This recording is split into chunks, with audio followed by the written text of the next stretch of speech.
Martin Luther King disait, si un homme est appelé à devenir balayeur de rue, il devrait balayer les rues comme Michel-Ange peignait. Dans cet épisode d'Au cœur des mains, nous vous présentons un profil qui s'inscrit dans cette logique. Il est propriétaire des établissements Onglerie Léon situés à Ngoekele, lieu dit Cité E. Alors plongeons tout de suite dans son univers. Je vous amène.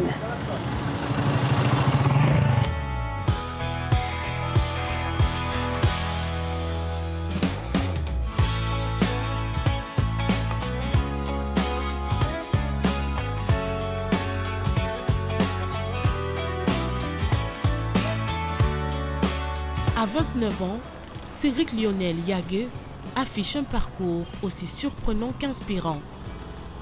Titulaire d'une licence en biologie des organismes animaux, il a pourtant choisi l'univers de la beauté. Nous sommes donc arrivés devant la boutique. Je suis impatiente de découvrir et j'espère que vous aussi. Allons-y.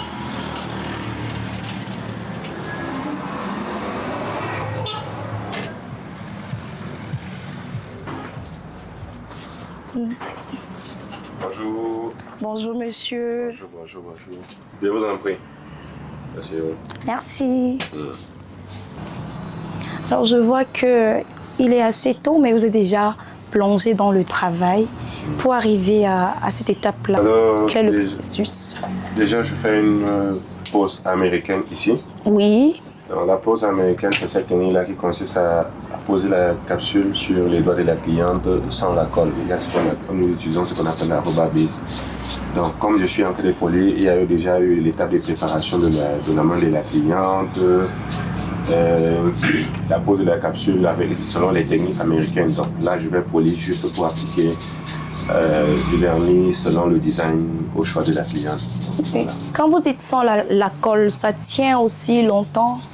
Autant que possible. Maintenant, ça dépend des travaux que mène la cliente. Ça ne va pas se casser parce que ce sont des capsules souples. Voilà pourquoi il est appelé capsules américaines. Ce sont des nouvelles techniques de pose. Vous allez entendre capsule américaine ou gel X, ça dépend encore, ou encore Aphenix. D'accord. Et comment est organisé le travail ici dans votre structure? Comment ça se passe? Quels sont les différents pôles? Alors, nous avons plusieurs services. Encore la prothésie angulaire, les extensions de cils, les soins du visage, le blanchiment dentaire et j'en passe.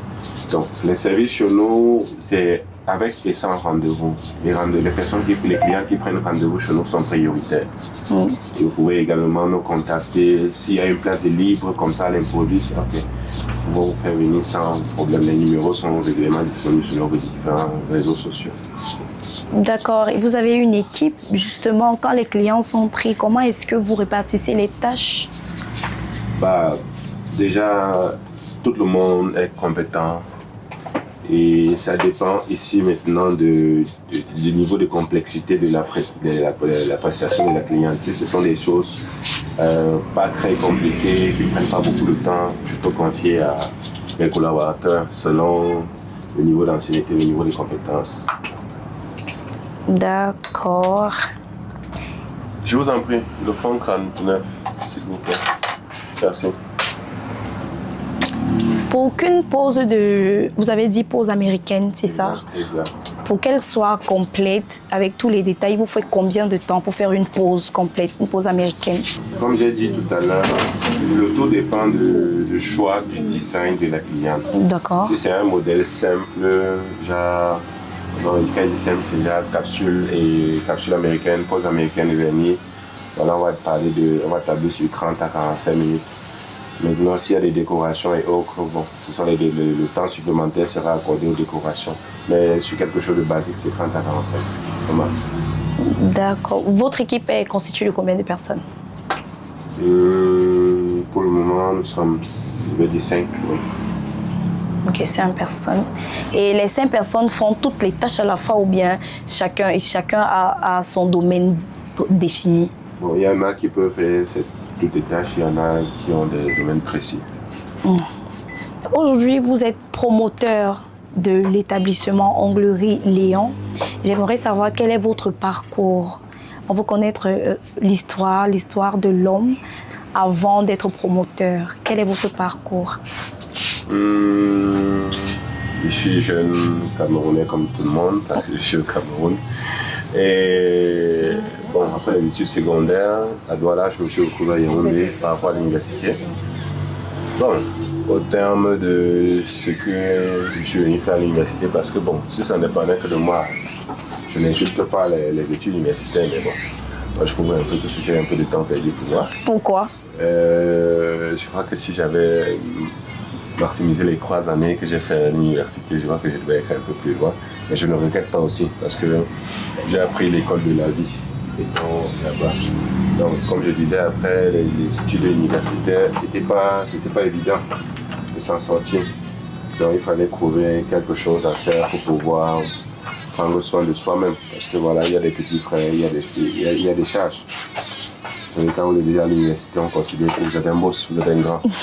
Il faut vraiment assumer ce titre-là.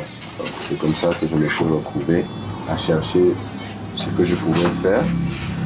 Par le biais d'un ami qui était infirmier, je me suis retrouvé dans le métier. Bon, où j'ai fait mon petit bout de chemin jusqu'aujourd'hui. C'est vrai que bon, le début c'était pas évident parce que il n'y avait pas de formation, il n'y avait pas ces personnes-là qui avaient la connaissance nécessaire pour pouvoir nous orienter. Et pour les peu de personnes qui avaient, l'accès, la formation était coûteuse, au point où j'étais obligé de faire de suivre des formations en ligne, où j'ai eu certains certificats. Bon, après quoi, faute de moyens, pour avoir une locale, j'ai dû commencer en bordure de route avec un parasol de fortune. Mais je ne regrette pas mon passé.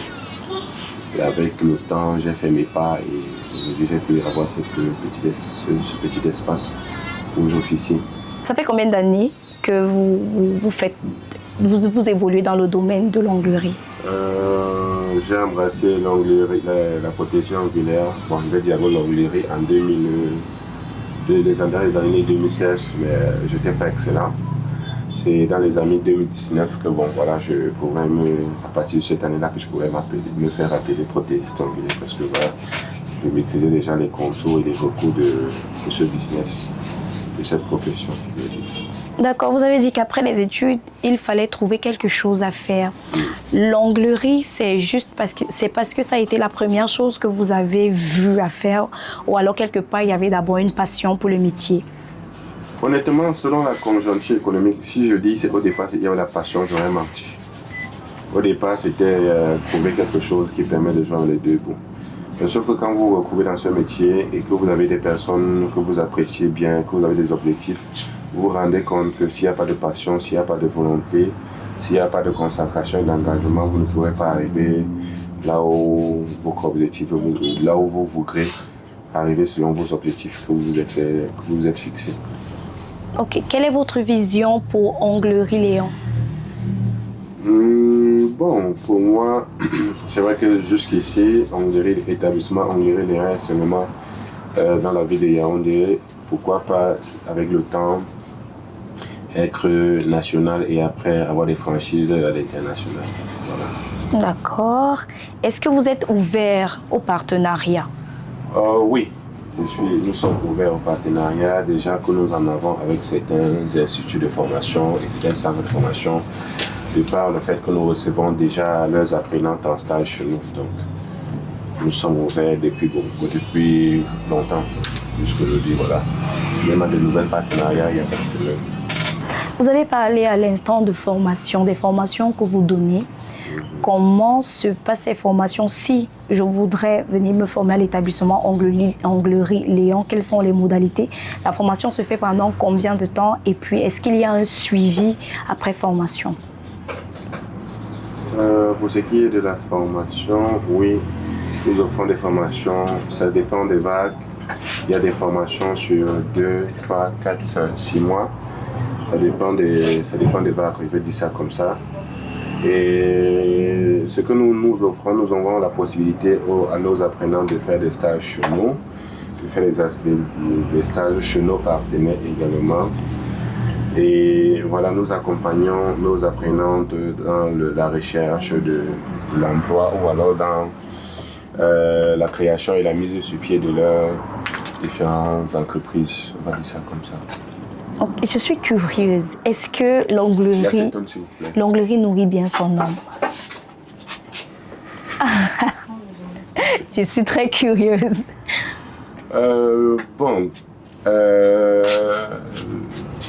Oui, l'onglerie nourrit son homme pour les personnes qui sont vraiment passionnées, qui cumulent à la fois le savoir-faire et le savoir-être.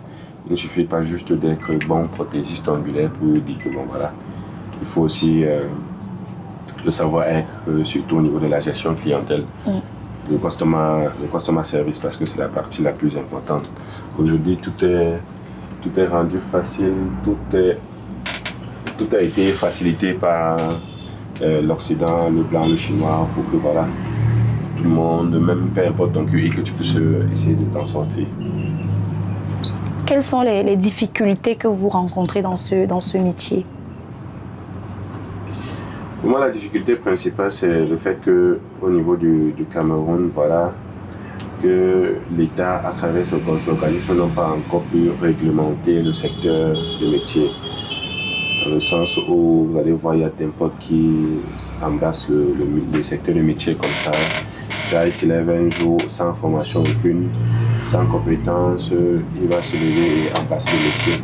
Quand il y aura des dégâts, ce ne sera plus que voilà, je suis parti chez X, il a causé tel dommage, mais ce sera les prothésistes angulaires. Donc tout le monde sera mis dans le même sac. Maintenant, je crois que si l'État faisait son travail, ou en tout cas j'espère qu'avec le temps, ils pourront, avec la prolifération de ce métier et avec le fait que nous devenons un peu de plus en plus nombreux, je pense, et je souhaite. Voilà, ils prennent les choses à cœur et structurent le secteur du métier.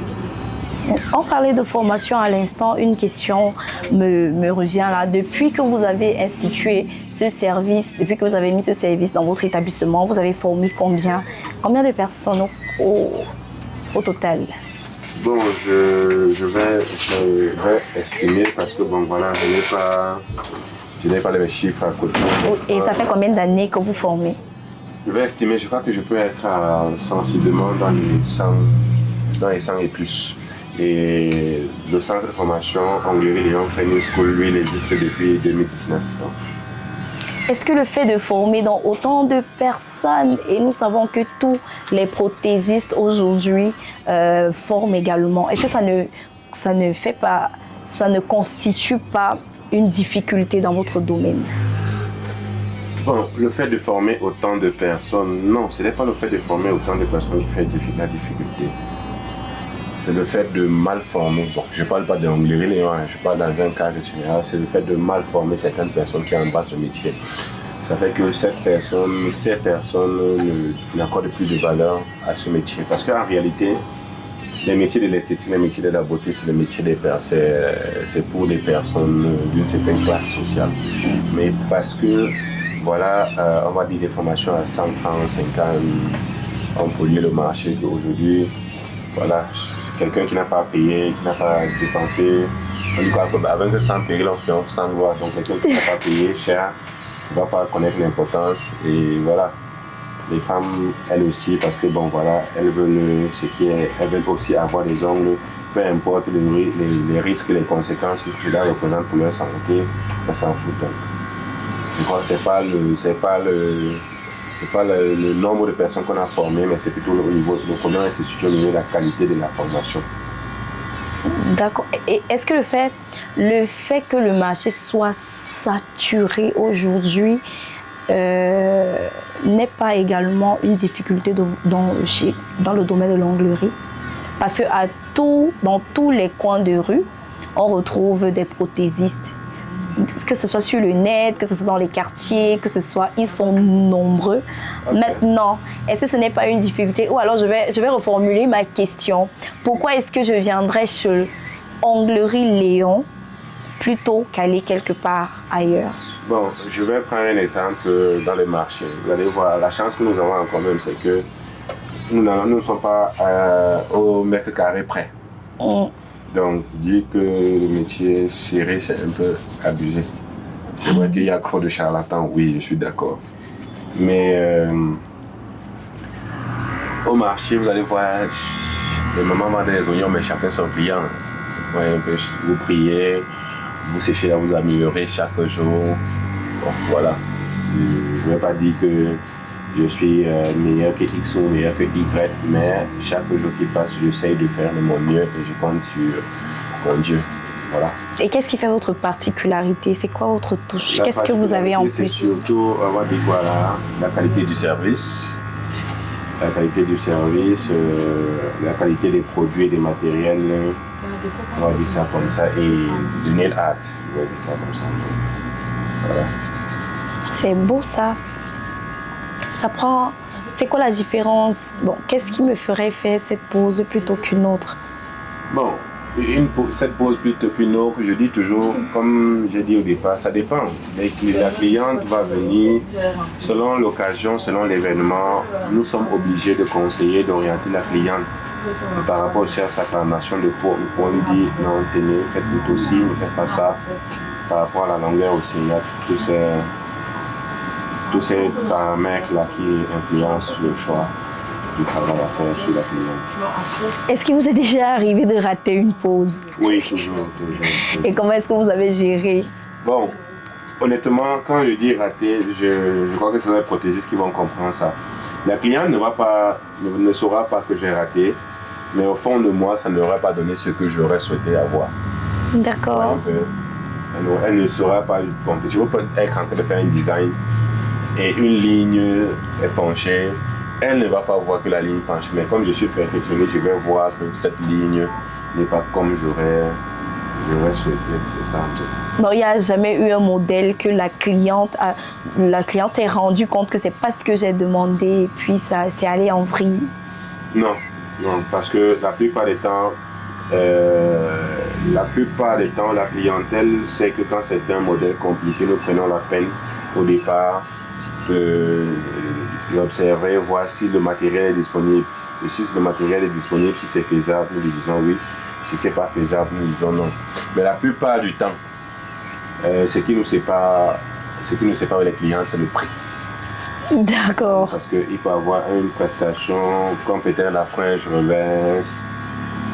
Oui, surtout. La frange reverse qui prend beaucoup de temps.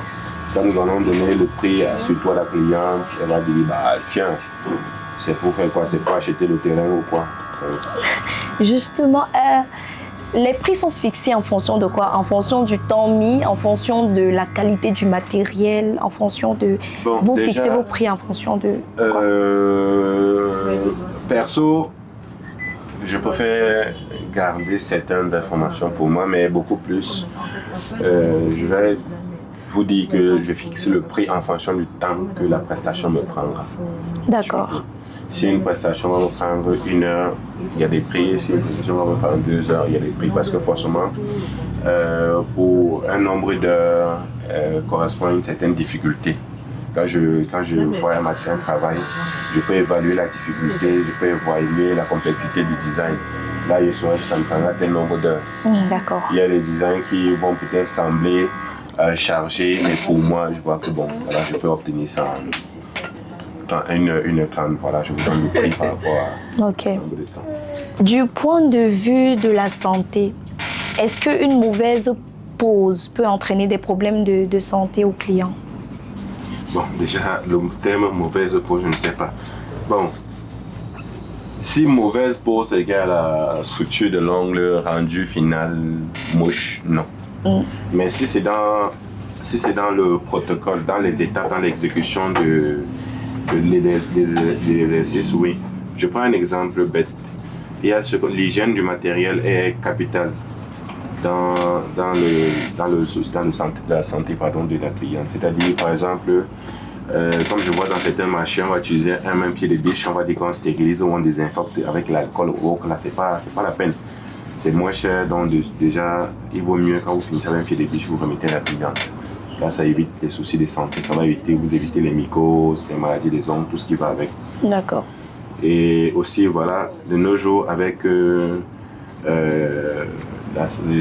ce qui va avec la nature et les réalités de la vie, la peau devient de plus en plus fragile avec le réchauffement climatique. Donc, il est recommandé à chaque prothésiste que quand vous voulez travailler sur une cliente, de lui appliquer les crèmes solaires pour éviter l'effet des rayons ultraviolets de nos lampes sur la peau. Parce que pour une personne qui va régulièrement chaque semaine, on va dire ça comme ça, c'est vrai que c'est pas déjà recommandé. Pour une personne qui est chaque semaine chez le prothésiste et qui est soumise à des rayons ultraviolets, prédisposée à un cancer, c'est vrai que ça prendra beaucoup d'années, mais il est préférable pour l'éviter d'appliquer ce qu'on appelle la crème solaire. Maintenant, pour le prothésiste, nous passons nos journées assis. Nous ilanons toutes ces choses que nous limons. Voilà, pour le prothésiste, déjà, lui doit prendre sur lui de se protéger. Ça peut arriver que bon, il y a un peu de négligence, quand il y a beaucoup de pression comme moi maintenant là. Et dans ce cas, vous voulez juste faire beaucoup de désintox, boire beaucoup de thé et suivre beaucoup de consignes, voilà, des détox après la prestation. Et vous le faites, vous particulièrement, vous le faites? Je ne vais pas parler de quelque chose que je ne fais pas. Non, vous pouvez quand même, on peut avoir la norme, mais ne pas appliquer forcément cette norme-là. Dans vos propos, vous avez parlé de durée recommandée pour aller chez le prothésiste. Il est recommandé de faire ses ongles combien de fois par mois? Une seule fois. Une seule fois. Voilà pourquoi il est préférable d'aller chez le bon prothésiste. Parce que le mauvais prothésiste, l'ongle va s'être cassé avant le temps et tout. Vous allez le recouvrir en cas de soumettre peut-être 2 à 3 fois dans la machine le mois. Alors le bon prothésiste, c'est une fois et voilà, à chaque fois il y a les crèmes solaires. D'accord, une fois par mois. Est-ce qu'il y a un temps où on devrait laisser l'ongle naturel respirer avant de poser l'artificiel? Ou alors ça ne dérange pas du tout? Bon, ça dépend déjà, là-bas ça dépend de... Je vais bien finir. Liliane, s'il vous plaît. Liliane est où? Là-bas ça dépend de... Là où la main de la dame. Là-bas ça dépend du type de prestation. Si c'est des prestations sur... si ce sont des prestations sur ongles naturels, il n'y a pas de souci. Si c'est peut-être des poses américaines, comme j'ai fait de la sans colle, il n'y a pas de souci. Vous pouvez faire des remplissages régulièrement. D'accord. Non, ça dépend aussi parce que bon voilà, quand peut-être onglerie, on va travailler, il va choisir les tailles des limes en fonction de la plaque. Maintenant, pour une personne si vous êtes chez un protégiste qui ne maîtrise pas les grains de limes et tout, à un moment donné, la plaque ongléaire sera fragile. Donc, il faudra laisser et bien vous alimenter pour que voilà, ça régénère et tout. Bien s'alimenter? Oui, oui. Nyanga di hot. À l'onglerie Léon, la maîtrise des techniques va de pair avec le respect strict des règles d'hygiène.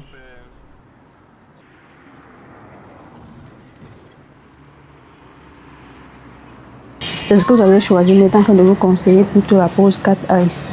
Vu les yeux, non, c'est mieux. Ici, il ne s'agit pas simplement d'offrir une prestation, mais de pouvoir proposer à chaque cliente le soin le plus adapté à ses besoins. Dans cet espace, le bien-être du client compte autant que le montant déboursé. Ok, alors je vais préparer le profil de la cliente pour faire un micro-shading.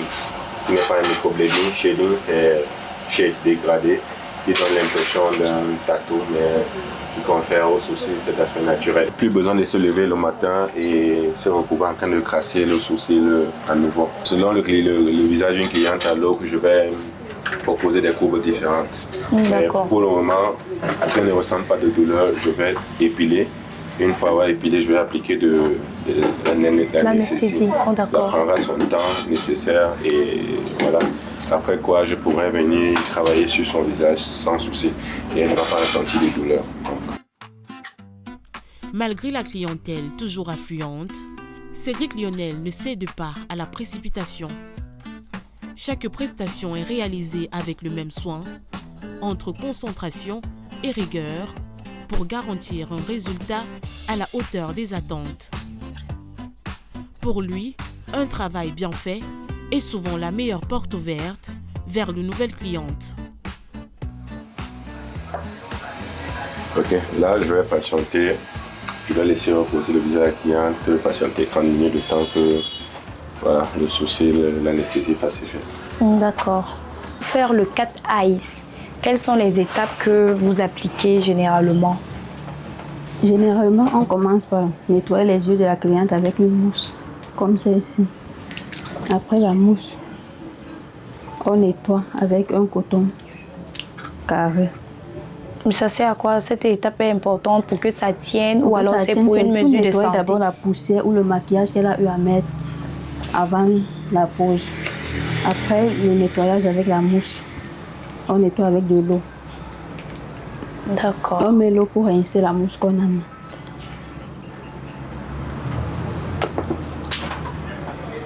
Et cette pause va nous prendre combien de temps? Environ 2 heures ou 1h45. Et ça met combien de temps? Ça dure combien de temps? Ça veut dire si je viens faire ma pause cat ice, je suis certaine de faire combien de temps avant de venir renouveler la pause?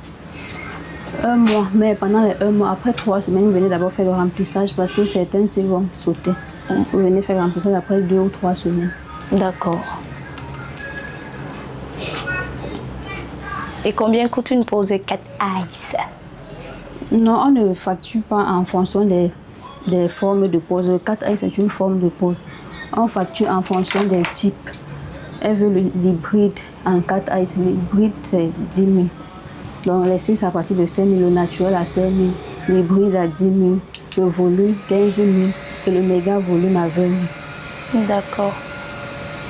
Ça fait combien de temps que vous faites ce métier? 1 mois. J'ai d'abord pris 1 mois et demi pour me former. D'accord. Donc ça fait 1 mois que je pratique. Et depuis que vous pratiquez, vous avez une clientèle récurrente? Non. Parce qu'il n'y a pas assez de clients.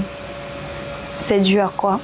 Au fait qu'on ne connaisse pas encore que vous faites ce service ici, ou alors c'est dû à quoi? Au fait que l'ancienne collègue qui était ici est partie. Donc il fallait une autre personne pour remplacer. Donc les clients ne savent pas encore qu'il y a déjà quelqu'un pour remplacer celle qui était là avant. Et qu'est-ce que vous faites pour pallier à ce problème? Quelle est la mesure que vous prenez pour que l'on sache que vous avez recommencé à faire cette prestation? Toutes les prestations que je fais, je poste sur WhatsApp. Et la page Hongrie Léon aussi poste pour rappeler à ses clients que le service est toujours d'actualité. D'accord.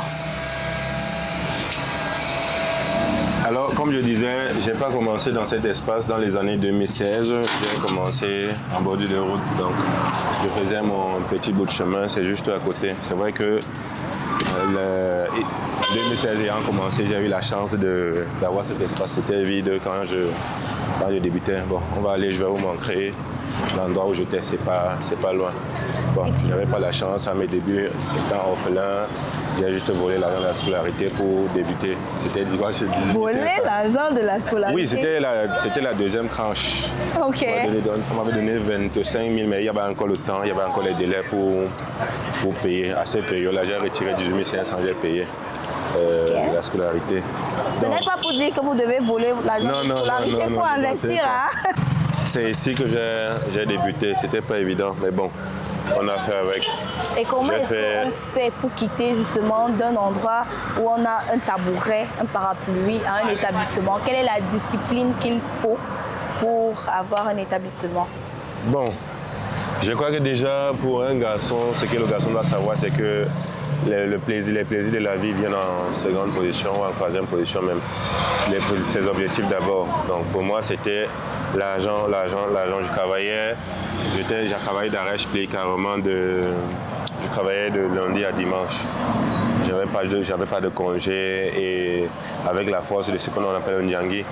Donc voilà, je faisais l'effort de beaucoup cotiser. Je prenais toujours le Nyangui en première position pour pouvoir me lancer. C'est comme ça que Mais aujourd'hui, rassure-nous, tu as quand même les congés dans les week-ends? Oui.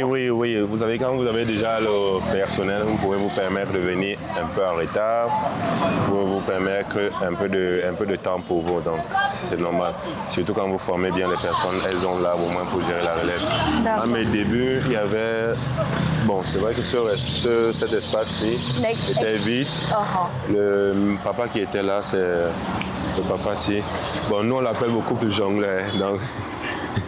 Vous l'appelez comment? Jongleur. D'accord. Donc,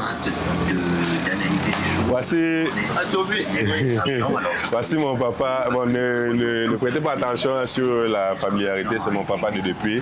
Bon, nous, on aime l'appeler Jean-Flo. Et quand on veut le titiller, on utilise l'expression la chair fraîche. Donc, quand on dit ça, il se reconnaît, on le dérange un peu. C'est un ancien fort. D'accord. Je m'appelle Dièche Jean Flaubert.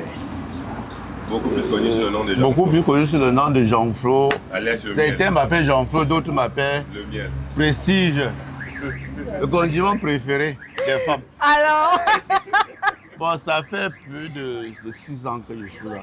Et il m'a trouvé ici. Il a commencé juste là derrière moi. Jusqu'aujourd'hui.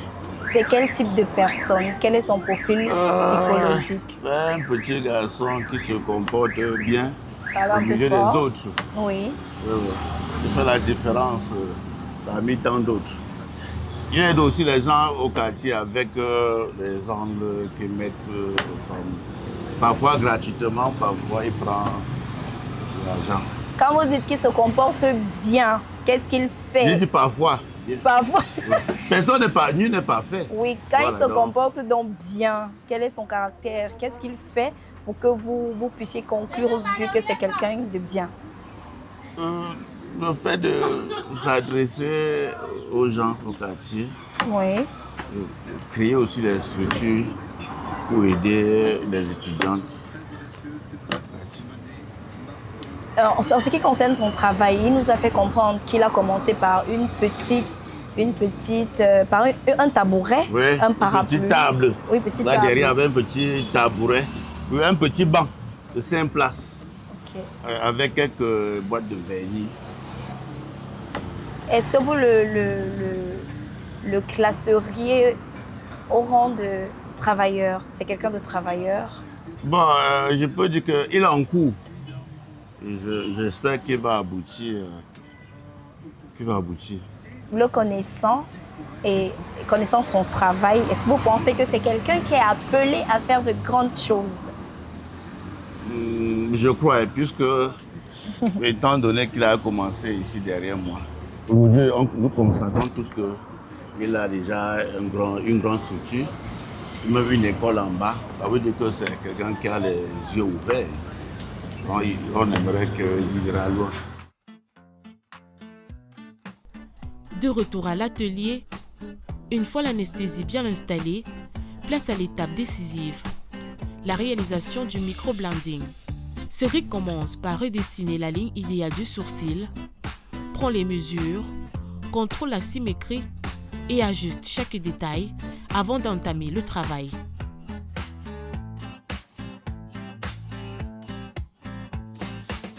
Quelle est la partie la plus compliquée ou délicate de ce travail? La partie la plus compliquée de ce travail, c'est ce que je faisais, on appelle ça le mapping. Il faut pouvoir délimiter les contours du sourcil tout en respectant la carte sourcilière de la personne. D'accord. Sachant que ici, là, c'est une question de symétrie. Donc, si vous ratez un côté, vous allez rater l'autre. D'accord. Donc, et pour l'hygiène dans ce métier, il est indispensable d'utiliser une aiguille par personne. Voilà pourquoi vous allez remarquer que j'ai pris la... Je veux deux, je veux la marron dessus. Oui, stérile aussi.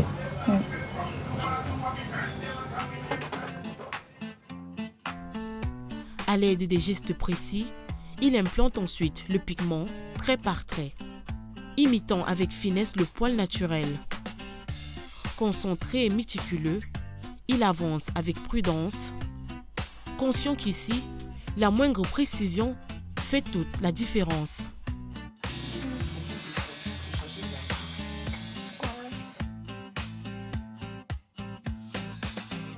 Très beau.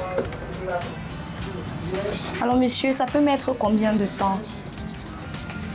Donc, avec ma technique de travail et mes pigments, elle a 1 an avec Au bout d'1 an, ça va s'extomper. Je n'ai pas dit disparaître, s'extomper au point où on aura l'impression que c'est le crayon qui est en train de s'effacer.